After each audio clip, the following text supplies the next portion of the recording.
Hello everyone, আসসালামু আলাইকুম। আমার গল্পের আলো চ্যানেলের নতুন একটি ভিডিও নিয়ে হাজির হয়েছি। আমি তোমাদের সাথে আছি সাগর আহমেদ। উপকারী মিথ্যা।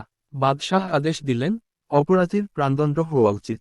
লোকটিকে শুলে চড়াও। বাদশাহ আদেশ অমান্য করে কে? লোকটিকে ধরে বেঁধে নিয়ে আসা হলো শুলে চড়ানোর জন্য।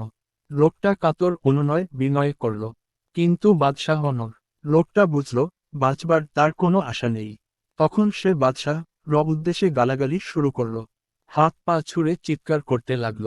বাদশাহ বসে আছেন বেশ দূরে। লোকটির চিৎকার চেঁচামেচির কোনো অর্থ তিনি বুঝতে পারলেন না।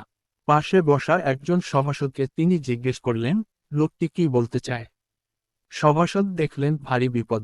সত্য বললে বাদশাহ হয়তো ভয়ানক রেগে যাবেন। তাই তিনি বললেন, বাদশাহ, লোকটি বলছে যে ব্যক্তি অপরাধীকে ক্ষমা করে সে সকলের শ্রদ্ধা অর্জন করে।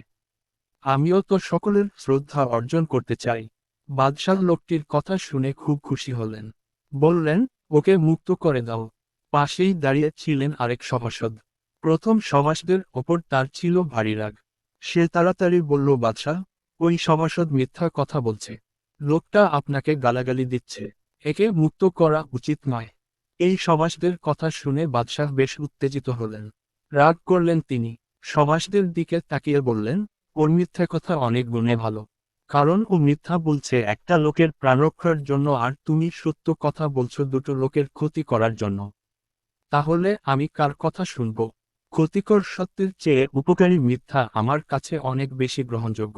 বাদশাহ কথা শুনে সভাসদরা ধন্য ধন্য করতে লাগলো।